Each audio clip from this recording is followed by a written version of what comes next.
Today on the Modern Motherhood Podcast, I'm Julie Lyles Carr. And friends, we are raising girls in a very complicated season, aren't we? I mean, there are more opportunities for women than ever before, and yet at the same time, we're becoming so much more aware and really lending our voice to the things that have gone down that shouldn't be going down in our culture today when it comes to women. Well, today I have Darlene Brock with me, and she's going to help us walk through just what it means to be raising girls in this era, in this time, and in this season. Darlene, thanks so much for being with us today. Oh, Julie, thank you for having me. It's a pleasure to be here. Absolutely. Well, tell us a little bit about yourself. Well, I can say that I have raised my daughters in hindsight, which is kind of a lovely place to be, unlike your moms. But by doing that, I've gained a lot of experience. But currently, I am the head of an organization called the Grit and Grace Project, where we speak to women because I care enormously about women, where they are, what they want to be, and who they can become. So what drove you to work in terms of the field of women? What was it that drew you to that very specific niche?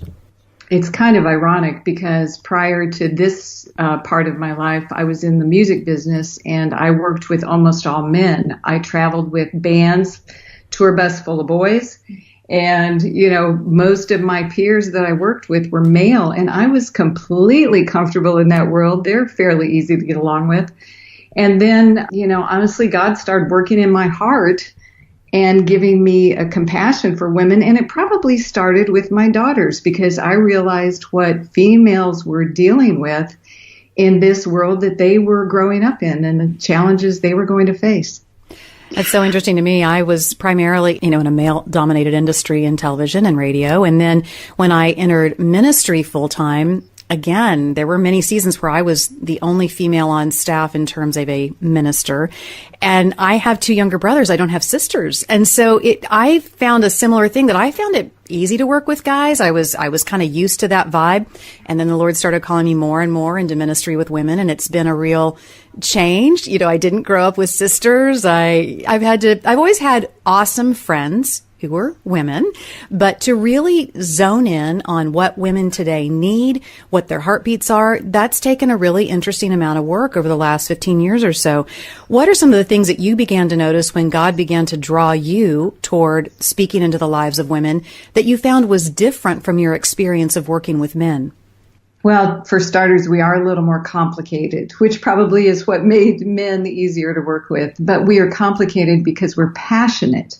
We're passionate about every part of our life, whether it is our relationships or whether it's our children or our purpose or just ourselves. We're passionate about doing it right or getting everything exactly right, which is also a misnomer.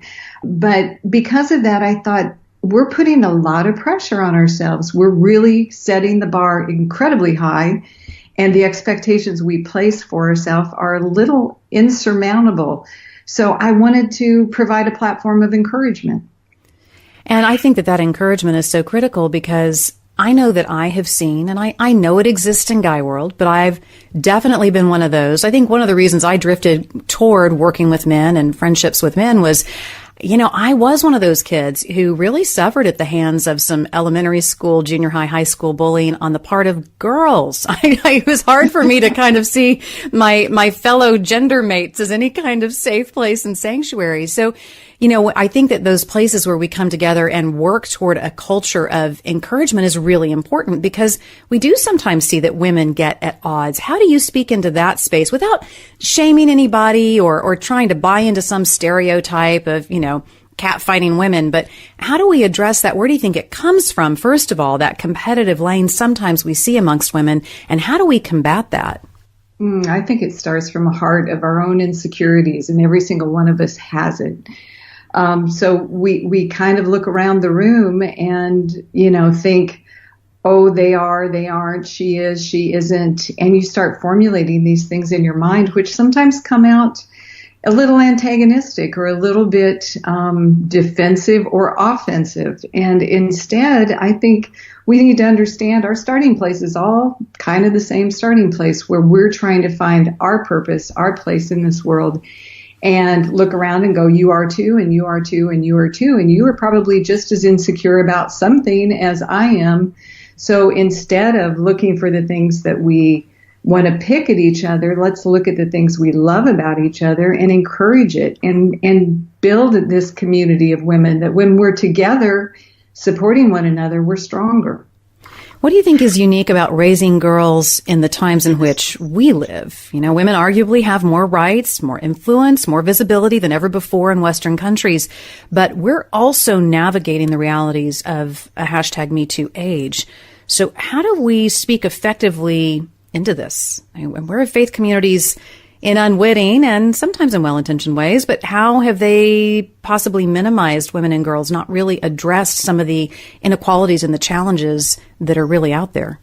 You know, it's funny. It was Women's Equality Day just a few weeks ago, and I wrote an article about what Jesus says about our equality and did a lot of research on it. And it was wonderful for me because it reinforced the fact that I know I am equal in God's eyes because of my gender. I am no less than my male counterpart. I'm no more either, but I am on an equal playing field. And I think, unfortunately, sometimes in the church, men have done their interpretation of God's view of women. And not, it happens everywhere, but it sometimes happens in the church. And, I'm saying I am equal. God does treasure me as much. He did include women in his disciple group, the people who followed him, and he treated them with the same amount of respect. And I think it's important as women of faith to realize that we have equal worth in the eyes of God. And so how do we begin to change that current that maybe that hasn't existed? I think, of course, women joining arms and linking arms is important, but how do we communicate that well into the men in our lives who love us, those extended family members, those coworkers, communicate it in a way that doesn't come off as, I don't know, kind of where we've sometimes heard those things before, almost that we're also then trying to minimize men in order to elevate women. How do we get into a really appropriate balance there? Yeah, I think what you just said, Julie, is really important, that we don't minimize men in our effort to, quote unquote, elevate ourselves. Because I don't know that we need to elevate ourselves. We just need to know who we are, be confident in it, be strong in who God's called us as an individual woman to be. What is my place and purpose? And then fulfill it. I sometimes think that we follow the fight. We feel like we have to, get in the fray and have an argument or a fight or defense. And I think the smarter way for us to go is live that full life of I am a strong woman and I do have worth and I can contribute, but I'm not going to demean you to do it. Right. I think that minimization is something that becomes really difficult. And I know at times I've been listening to content or seeing something on television that is very empowering of women. And I'm looking at my daughters thinking, yeah, but then it slides into this minimization tone toward men. And I'm looking at my sons going, time out. I'm doing my darndest to raise amazing, respectful, honorable men who are not at all trying to tear down women. And I think trying to really get into that balance is so important, because when we try to elevate by tearing down, nobody wins. So in your new book, Raising Great Girls, Help for Moms to Raise Confident and Capable Daughters, and I love this, perfection not required. Tell me what you think are important skills for girls to be learning today that moms can be handing off to their daughters. In times past, it generally housed around child rearing and housekeeping, which are still very important things. But what more do we need to be adding to the dialogue as women raising women? I think it's less skill set and it's more capability. When I said confident and capable daughters, that to me is your goal, is if you can instill a confidence in your daughter that whatever she chooses to do, she is capable of doing. And then you can train her in capability, everything from giving her jobs to do around the house to expectations in her education. You want her to leave your home capable and with the knowledge in herself that whatever she tackles, she can. I have raised two daughters. One is in the film industry as a production supervisor. The other is a school teacher. I could not have two more different individuals. But what they both possess is confidence that they can tackle their field. I love that distinction between capability over skill set. I think a lot of times we do get into that zone of not really understanding that difference. And one thing my husband and I have really worked hard with our kids, and I hope we're achieving it, is to teach them to be self-learners. That, it's not about, it's not so much what we've gotten into the Rolodex in your head when you leave this house in terms of education. It's, have we shown you how to learn? Have we equipped you with the ability to be curious and go out and find answers and then implement those answers? I think that's a really notable difference that you've just pointed out, that capability over skill set. Now, how do you define great girls? What is, if we're doing it and we're doing it well, how do we know if we're raising great girls? I think it's a hard issue. I hate to tell you moms this, but it is true. Your girls will do things you will be disappointed in. They will take steps and venture into areas that you wish they wouldn't have. It's just part of growing up and part of life. But what you're looking for in your daughter is a compassionate heart. You are looking for a tender worldview. You are looking for some personality traits and some heart things that will help them get through every single thing they need to get through. You want determination. You want them to dream big and go after it. You want more heart things. And then the other things that they may or may not step into, they'll work through. We'll be right back with our conversation with Darlene about raising girls in such interesting times. But first, I had a little something I wanted you to know about. As a mom of 8, I thought I would find the perfect strategy for raising my kids. I thought that I could figure out one rule book that would churn out perfectly mannered, tidy, compliant children. Instead, what God showed me was that He had created each of my children with a specific purpose of His in mind, and that my job was to honor the unique individuals He created each of them to be. I'd like to invite you to check out my best-selling book, Raising an Original, where you'll learn to identify and embrace the God-given temperaments of each of your kids, equipping you to raise your children excited for the path God has for each of them.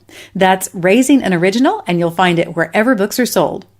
So how do you think you were surprised the most when you entered the mothering lane? You were building this career, you were walking in faith, and then you began mothering. What surprised you the most in that collision?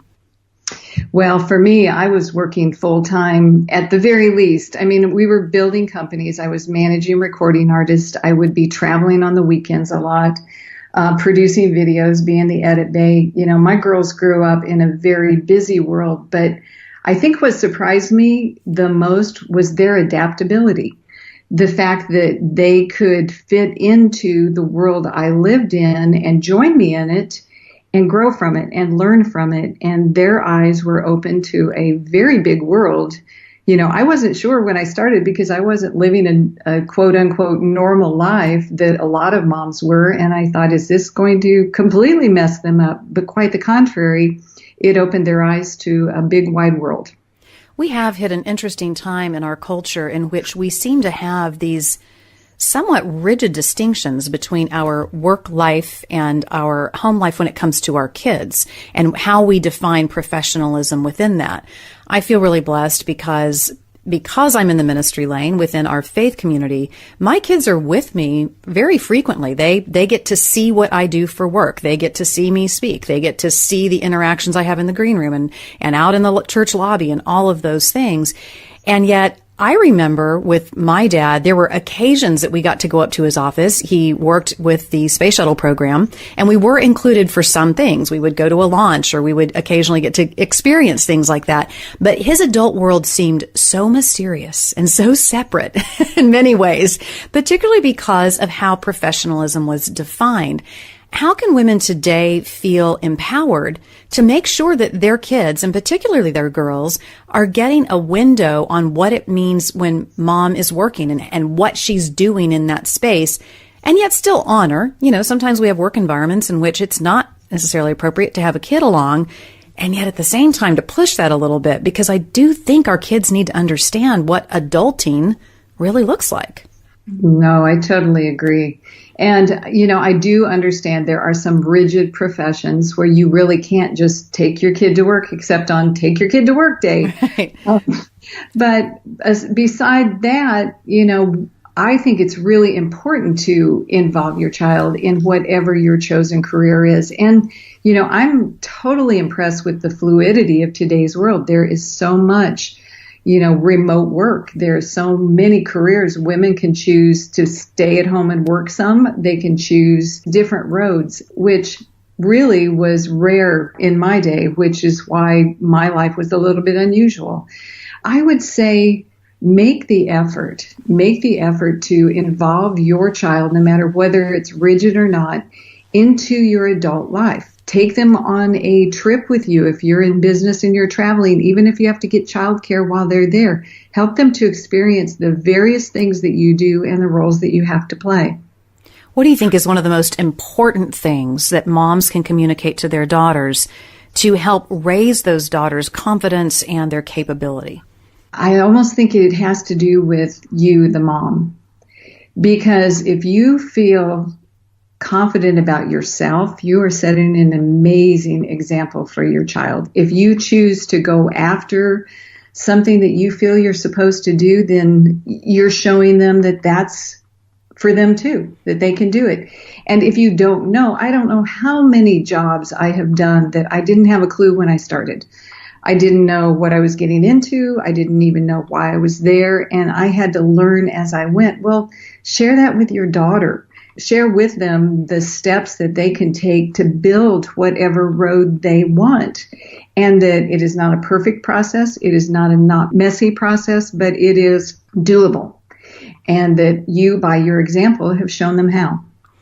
One of the active conversations I'm having with my daughters right now in the wake of what we're seeing as the hashtag #MeToo conversations and season that we are in. Now, of course, women have been dealing with this issue for a very, very, very, very, very long time. Yes. And I'm so thankful that we are in a season now where those stories are being told, they're being talked about. But I'm very actively telling my daughters, I don't ever want you to feel like you have to put up with the kind of behavior that we're discovering has been particularly systemic. It seems to be. I mean, I know that it's across all industries, but particularly within television, particularly within music, particularly within film and theater.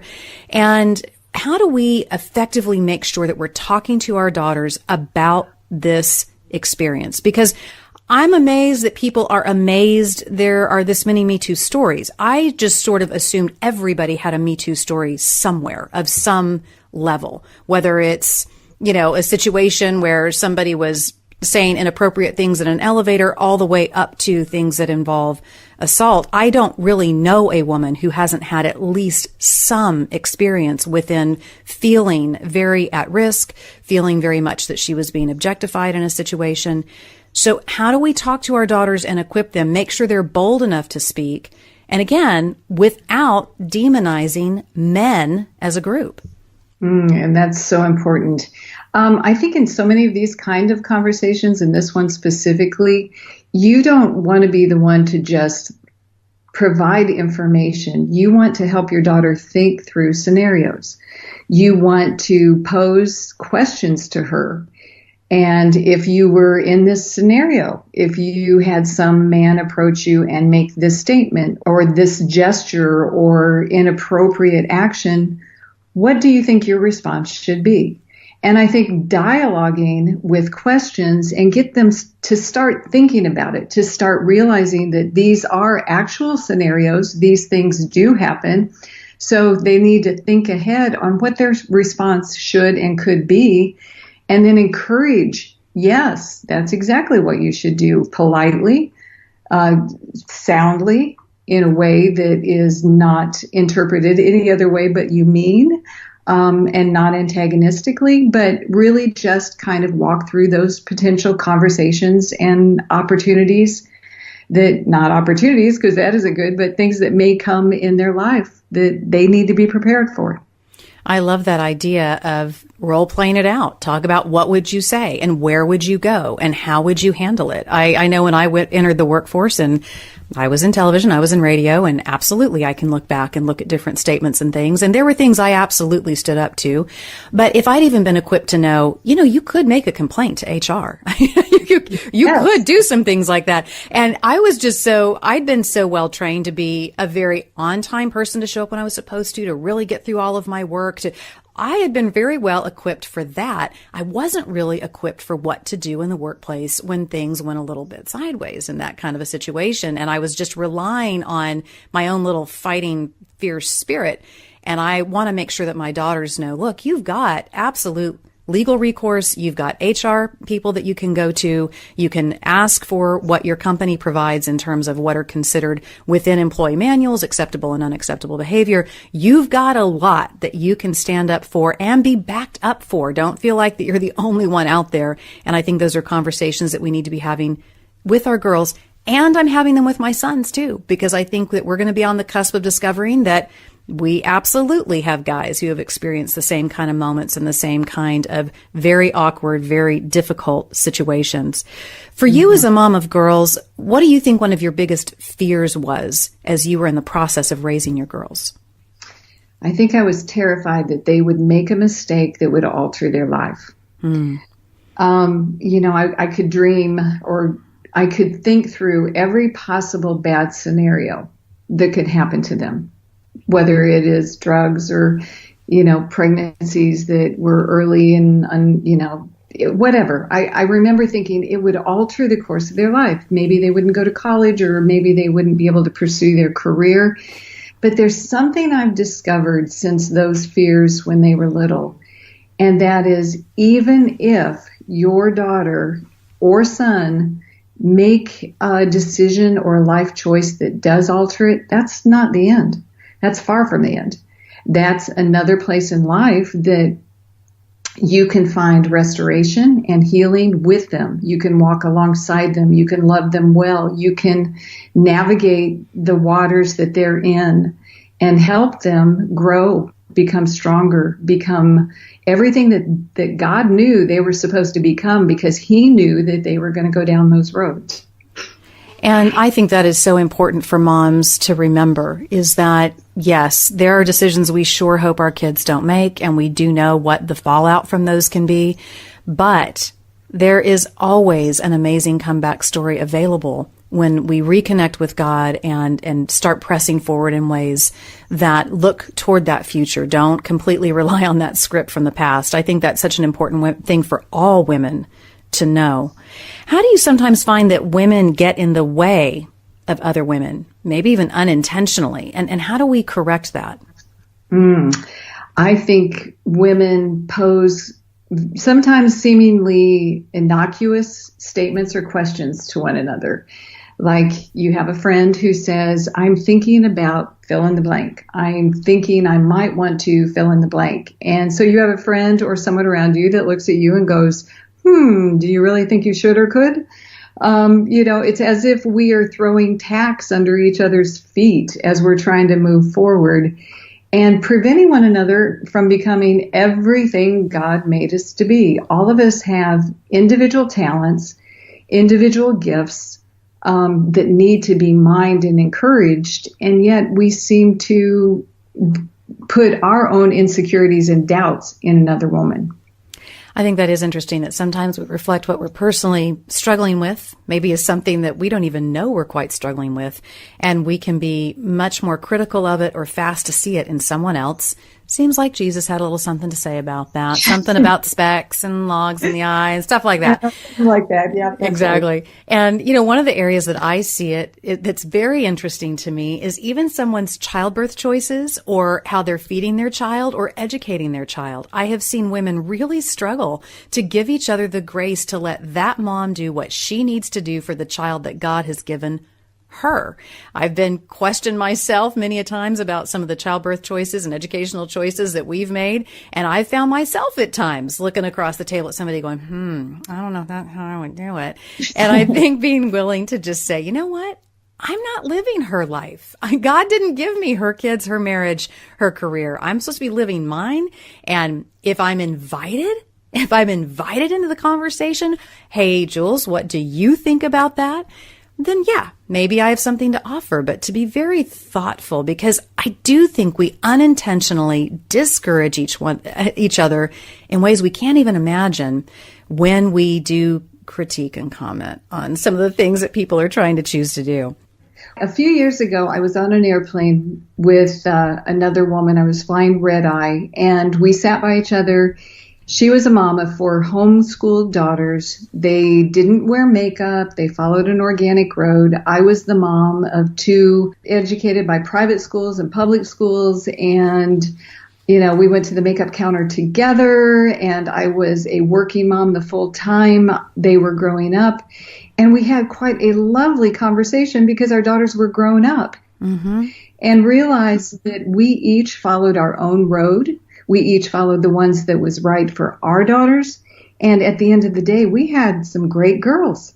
That's awesome. So, yeah, if we would have been together when I was much younger, we probably would have read our book and looked the other way. Yeah. And I think that is such an important thing to note, because it's just gorgeous when we can see someone live out well the life they're called to live with the choices and convictions they have, and we have enough grace to let them do it, and they give us the grace to do it. And when we come out the other side, it really is awesome, because isn't the goal at the end of the day to raise young women who are confident, who are capable, and who are living their best lives? And however we get there, it's a thing to celebrate as women. It's a thing to give each other a slap on the back, like you did it and I did it and we made it. And I think that's really a gorgeous thing. Now, I would be remiss if I didn't circle back to something in your early life. All right, listeners, this is a total squirrel trail, but I have just got to hear about this, Darlene. I've got to know. You lived in a commune? Okay, talk to me about this. I want to hear about when you lived in the commune back in the day. Yes, I did. It was part of a wonderful part of my life journey. I have always been a female of extremes. Let's start there.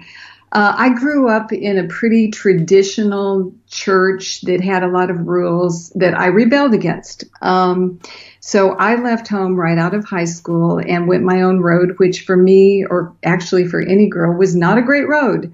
I decided I was going to rebel against everything that had been taught to me. Well, as God is so capable of doing, He captured my heart a couple of years after that.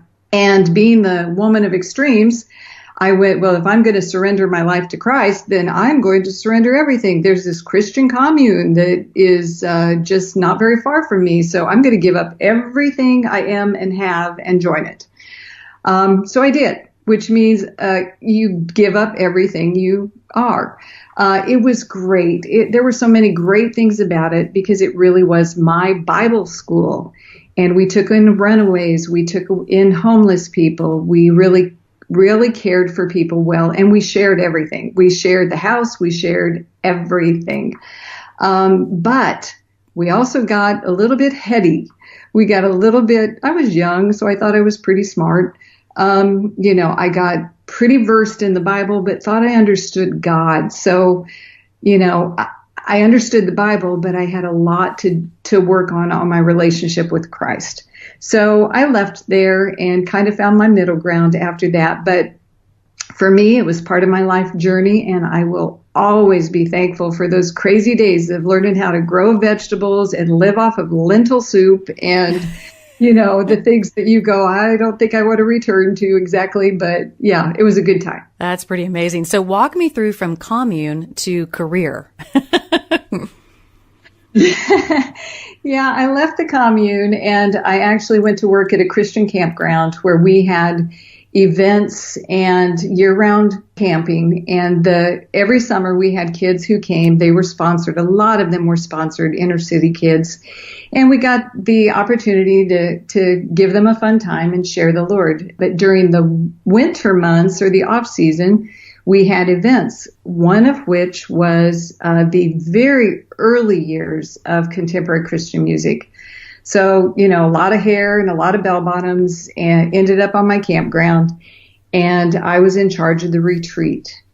it was there that I briefly met my future husband, but blew him off like you do as a young single girl when there's a lot of testosterone walking around the grounds, but over time I had some mutual friends that kept us in touch.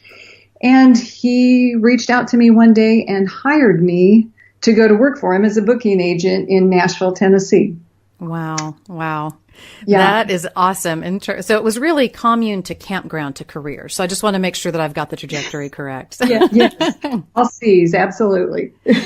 Now, you bring up your husband. What do you think are important for dads to know about raising girls? We've unpacked what moms, different ideas for moms. What do you think dads need to know? I took it on myself because I had that question several times to write 3 chapters, short chapters just for dads in this book. And, you can kind of hand it to your man and say, it's not a lot of reading. It's not that difficult to digest. But there are 3 areas that I think are really important. And I title all the chapters by job descriptions. For the dads, 1 is Master Gemologist, because you need to be the man who treasures your little girl before any other man steps in. You need to be the one that makes her know this is how you're going to be treated by a man. This is what you need to expect. And I think you're amazing, and you need to know every other man thinks that too. Then the second one is stunt coordinator, because men are natural risk takers more than us. I mean, I have done crazy things in my life, but my husband is the one who would dangle our daughters over a railing looking at the 100-foot drop. So, it's important that a father teaches their daughter risk. And then finally, bodyguard. Protect them until they can learn to protect themselves. I think those are great designations. So I'm so excited for our listeners to know about your new book, Raising Great Girls, Help for Moms to Raise Confident and Capable Daughters. Darlene, thank you so much for being with us today. I know that all of this is going to be of such wealth and help to our listeners. I so appreciate your time. Oh, thank you for having me, Julie. You can connect with Darlene at darlenebrock.com and also on Instagram. And be sure and check out Grit and Grace. That's another thing that she has going on, along with her great book, Raising Great Girls. I'd love to connect with you too on the socials. I'm Julie Lyles Carr on all the places, AllMomDoes.com and AllMomDoes on the socials. This is a fantastic big thank you to Donna Toti and Rebecca Beckett. They put up with all my crazy every week and get these episodes out to you. Donna's our producer. She's amazing. And Rebecca Beckett, our content coordinator. She's just the best. And coming up next week, we're going to have a fantastic guest, and I'm just not going to let the cat out of the bag just yet. You better be subscribing and paying attention, because I can tell you, this is definitely someone you're going to want to hear from. I'll see you next week on the Modern Motherhood Podcast.